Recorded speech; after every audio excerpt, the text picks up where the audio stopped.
Yesa ku yindi nshuro kandi muri entertainment uno munsi nkaba nashimye gusimbira gatoya muri East Africa. Nkuko ubibona rero uno munsi amakuru nza kugezaho, nshuti usanzwe ukunda channel yawe, nshuti usanzwe ukunda page yawe Sule S Ndimu, uno munsi nza kugeza amakuru yari kwaravugwangwa muri East Africa, ni mu gihugu ca Tanzania. Nkuko ubibona neza na neza nza nashitse kwa Rayvanny canke Vivan Boy. Timu Rayvanny rero canke Vivan Boy daza muca mutangura gutwenga kumwenyura. Yesa, ndazi yuko utaragira subscribe, ndagize yuko utaragira follow, ndagusabe rero kwakwanye unyarutse kugira wironkere amakuru ariko aravugwangwa, amakuru ari kuri top. Yes, unkundi rero ndakubwire amakuru no munsi nza kugezaho, nshuti yanje no mubaririmvyi Rayvanny canke Vivan Boy yashimye gushira ku mugaragaro bumwe mu butunzi bwiwe asanzwe atwara imisi yose ku mubiri wiwe. Abi wacu bati mambo yanakuwa mengi sana.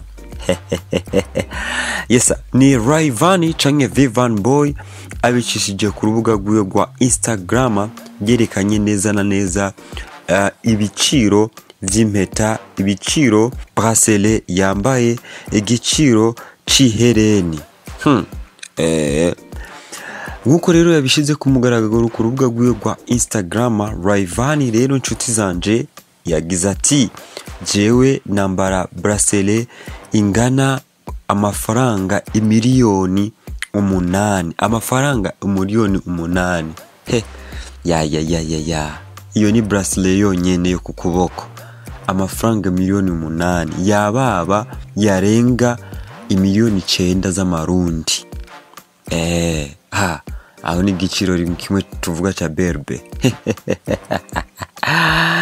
Akaba rero Rayvanny ndetse yerekanye neza ati nambara isheni, bantu b'Imana, ati isheni yambara Rayvanny ingana n'amafaranga imiriyoni 7 y'amashiringi y'amatanzania, yarenga imiriyoni 7, yarenga imiriyoni 7 n'irako 8 z'amarundi.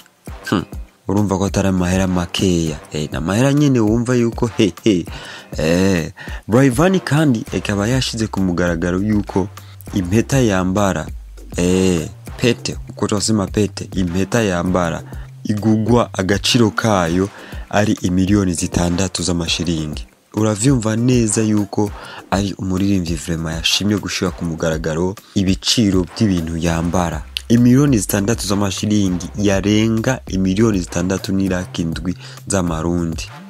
Rayvanny Vivan Boy no muririmbyi ugiye kuraba muri kino gihe ariko arakora cyane, kuko indwi zibiri zirashize ashize ku mugaragaro indirimbo yiwe Marry Me imaze kurabwa n'abantu barenga 500,000.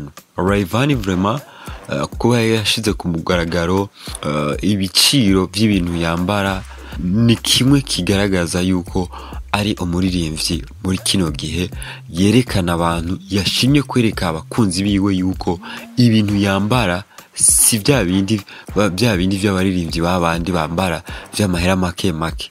Ati shimye kubereka neza abakunzi banje yuko ibyo nambara bifise agaciro.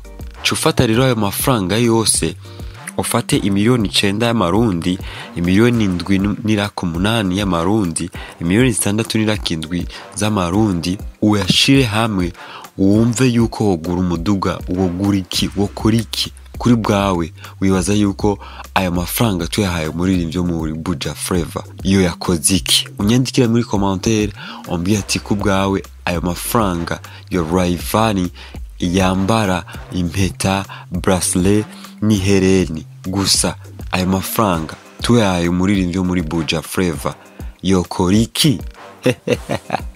Merci beaucoup, ndazi ko muguma muri benshi, ndabona yuko muguma muri benshi. Gira rero follow, ugire like, commentaire, usangize n'abandi. Ibiganiro vyovyo birabandanya. Ushobora kunyita Sule S Ndimu.